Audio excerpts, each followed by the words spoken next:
Welcome to another reaction of the Top Corner Podcast. I'm here today with my friend Julian. Yeah. On the A. Julian. Back with some more reactions. We Yeah. are looking at, what is the exact title? We're looking at some Ronaldinho highlights. Ronaldinho was truly unstoppable in his prime. Posted by, that monster has a bit of a spice to it, doesn't it? It burns a little bit. It's good stuff. This was published 1 year ago with 13 million views. It's impressive. By Art Soccer. Yeah. It'll be muted for copyright purposes, but link to this man's channel will be in the description. Yeah, so give him props. You can go ahead and kick this off. Definitely. I want to say this though, Ronaldinho made me, and I remember in 2004, 5, back when I was still in Cameroon, I was I was playing at the academy. I had a friend called Kevin. We were all at the academy together, and at the time I was gonna, I love Ronaldinho, his style of play. I was trying to play like him, and I remember the coach was like, I don't know if you remember, there used to be a defender in England. I think he played for Liverpool at the time. Liverpool United. His name was Vijic. Yeah. And the coach was like, no, you can't do no Ronaldinho. Go at the defense, go back. That's funny. Yeah, he was like, you're more like a Vijic. I don't know if you're aware. It's brutal. So, yeah, no, and as an American where this is not our number one sport, coming from a family that was very much an American football family, he was still one of the players that infiltrated American culture. I'd go to school with tons of kids that had soccer kits on, and 9 times out of 10, truly, it was either Barcelona or Real Madrid. And really, when I think about it, when I break it down, because I didn't really know what I was looking at as a kid, it was pretty much every kid that was into soccer had a Barcelona jersey, and it was Messi later on, but I saw a lot of Ronaldinho kits at the time and had no idea really what I was looking at. Ronaldinho made you dream about soccer. He made you love soccer. All the players made you like the game or you support teams, but he made you love soccer. Well, he has so much flair. Yeah, he has so much. It's flair. like when everyone asks me if it's their first time and if they want to get into soccer, I ask them to first, not that you're Messi and Ronaldo won't be a good entry point for him, but something that's gonna spike something in them. Absolutely. Just have that feeling. Oh, this is wonderful. This is he does such the wow moment. Go watch Ronaldinho. Extravagant things. Yeah, if you're a new person and you don't really know the technical side of it, like when you're experienced, you can look at a small move and see the difficulty in it, or see the level of commitment that it took. Whereas I'm not saying that it's more or less impressive, but it's something that fluid, a new person can look at and go, wow. Yeah. It's almost like card tricks. Yeah. He's just so smooth and so extravagant in how he does things. That's when we can let it play, but I can say this part at the end probably. All right. Yeah. 3, 2, 1. Let's watch some samba. Watching Ronaldinho play is like watching a dance on the field. Yep. Oh yeah. And I've definitely. That's my manito. That was like an American football shoulder tackle. Look at that! Get the fuck out of my face! And he was deceptively physical too. Despite he was, man. You see him? You seen his quads? He was. Yeah. He was very physical. That's a ridiculous chip over the top. Man, this is the Barcelona I truly loved. All the tiki-taka stuff. Before you sold your soul. Yeah, I didn't. This was my Barcelona. I mean, sure. Hey, that's boy. That's Arsenal. That should be 2006. I think so.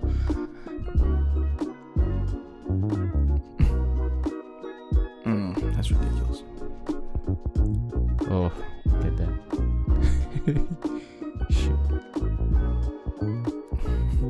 That's effortless. It's just so effortless to him. It seems so easy to him. Well, he could just rip off 2 step overs in a second like it's nothing. Oh, you know what that is? I think that what did I kill it? The fucking ads, man. You're not getting any money off these ads on this show, bitch. We're blocking out the TV. Yeah. You get nothing. Oh, you know what? It's a truck commercial. Fuck your truck. I'm not telling you who it is though. You know what you can do? You probably at the place of the commercial, you probably could just pop out our logo of the podcast and go subscribe. Yeah. I'll clip this shit out anyway, for the most part. Yeah. And we're back. Yellow jerseys. Look at that. No look pass. You know what's crazy? Now that I remember. Oh, Wait, Jesus. what year What a was shitty this? field, yeah. Yeah, that's gotta be in Chelsea. Yeah, because Camp Nou is nothing like that. You know that number 4, that was young Ramos. He done him. It's so hard running at that speed at that tight angle to open your hips up for the opposite end of the goal. You know what I mean? And he's just able to do it so smoothly. That's a whole magician on the field. And there were commercials for Sure. for the European leagues in the 2000s and whatnot, but like you'd almost only see Ronaldinho in those little highlight packs because he's doing shit like this, and this is what will get Americans interested initially. Like you're right, like this is kind of who you show people at first. You know how they used to call this move? Hmm. We call that move baptism. Why I come for in the pickup because the ball is going over your head. So every time we were playing the pickup games back home, like in 2005, if someone does that to you, you go out the field, dude. That's a fighting move. Even Eto is like, how did he score that? I think if he had scored this would have been so iconic. Yeah. Oh la la. He did it. Yeah, there you go. Wow. He does kind of look like an alien from Men in Black, doesn't he? Yeah. Just before he fixes his stick. Look at that no pass. Yeah. Oh, man. And he was like so physical. It really does look like a game of FIFA. Yeah. Like Definitely. Like he's just rolling the right analog stick to do all of this. It's like no. It takes so much more than that. And he's just. I feel like insane. even players at that time would be they just love to be dribbled by Ronaldinho just because they know he's good and it's supposed to happen. Dribble all over me. Yeah. And it's like if he's still gonna score on me, but if I can put up a good fight, that's like doing a really good job. Oh, you know what? The one was good. I think 2006 when he released 2005-6 he released his boots. I think that was called Artens by Nike. Everyone wanted to grab one. At the academy where I used to go at, everybody had one. I couldn't afford one at the time, but man, them things were good looking. Ooh, at that. Who's that number 2? I think that 6 is Lassana Diarra. Good midfielder too. That's just hilarious. He's just playing with grown men. Like I would be fighting. I would be fighting. Yeah, I would fight it. Wow. Man. You know that 7 was Deco. One of the best midfielders in Portugal.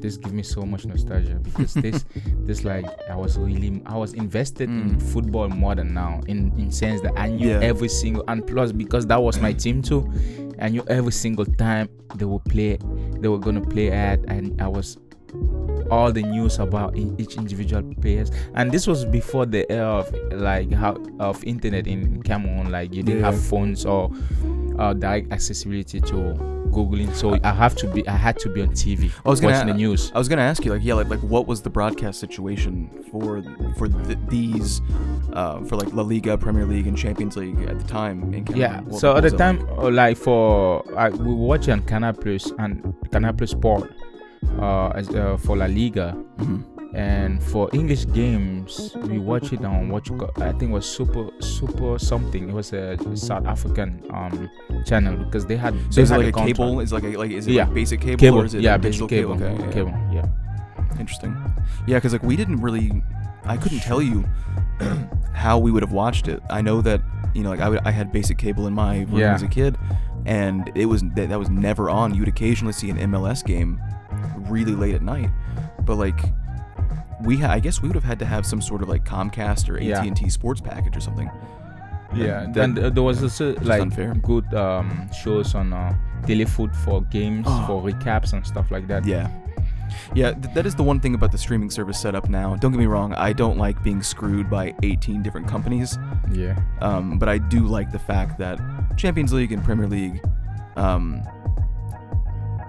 and La Liga and Bundesliga and whatnot, even some of the cups, the FA Cup and the Pokal and whatnot, are on a streaming service that are easy to attain. Or obtain if you really want to watch it, as opposed to just, we just don't have cable and I can't afford an $800 a month package. It is a bit easier to get access to it now. Yes, it is. Despite it being across multiple platforms. That was just beautiful. But the difference though, like if you had Canal Plus back in the days, right? Canal Plus had multiple sport channels, especially in Cameroon or whatever. I mean, all across, but I'm just talking in the case of Cameroon. So you didn't have to buy or have another service if you wanted Champions League. You didn't have to have another. Yeah. So that's the one thing I cannot don't like. Like now you have Champions League will be paramount. Watching this game, you have to go on Peacock and all that. So it's just the way they always want to score you again. Yep. That's my thing. Yeah. Especially when like one Premier League week match a week will go on NBC Sports 24 hours early. You know, you're just like, man, put it all in one thing. Let me pay once a month. And make this thing happen. Ronaldinho, the magician. Beautiful hair though. Yeah. Better hair than all of my girlfriends combined. Oh, look at that. I think I can get his hair. You can? That should be I think I can get it. Yeah. Well, hey, you know what? In like a year from now, you'll take that hat off again, and we'll rewatch these highlights, and we'll see if you got it down.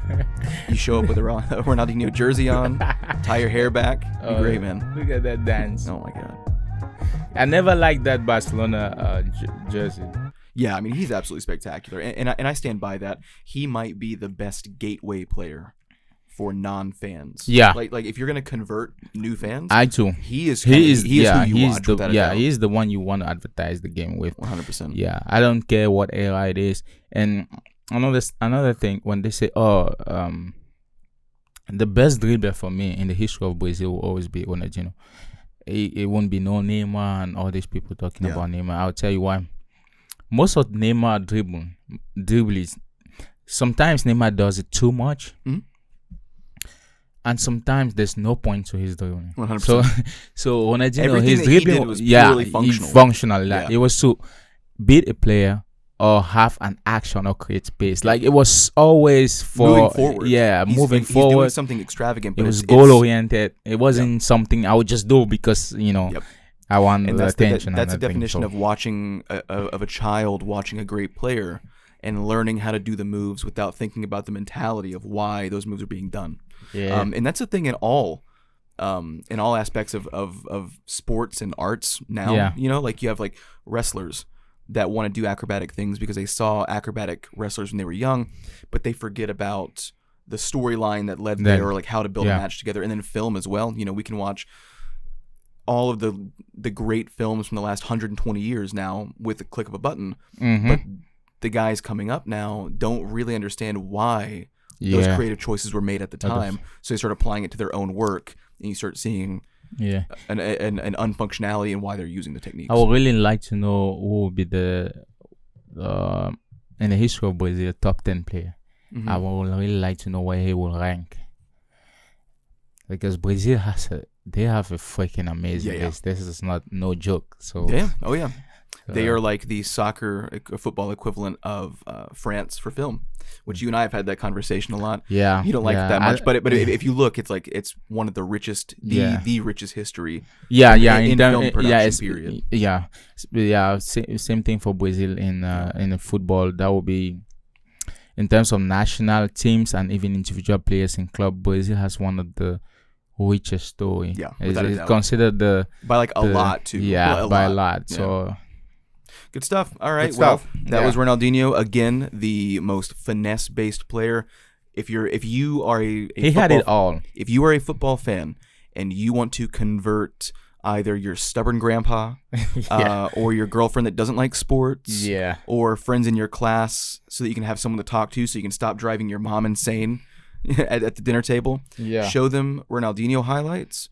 And I think that's how you make a new fan. Definitely, Ronaldinho is the gateway. Yep. And for people that don't know, I don't think his real name is not Ronaldinho. So I think it's Ronaldo Assis Moreira. Ronaldinho was just the nickname. Yeah. Because I think it was El Nino, so they joined his name together. There you go.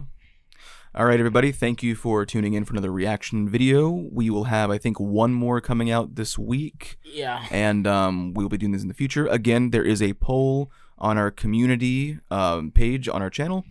Drop us a little vote and tell us what format you like from us most. So go subscribe too. And subscribe. And again, the Spotify star review, my God. But yeah, like and share this, please. Subscribe to the socials in the description below.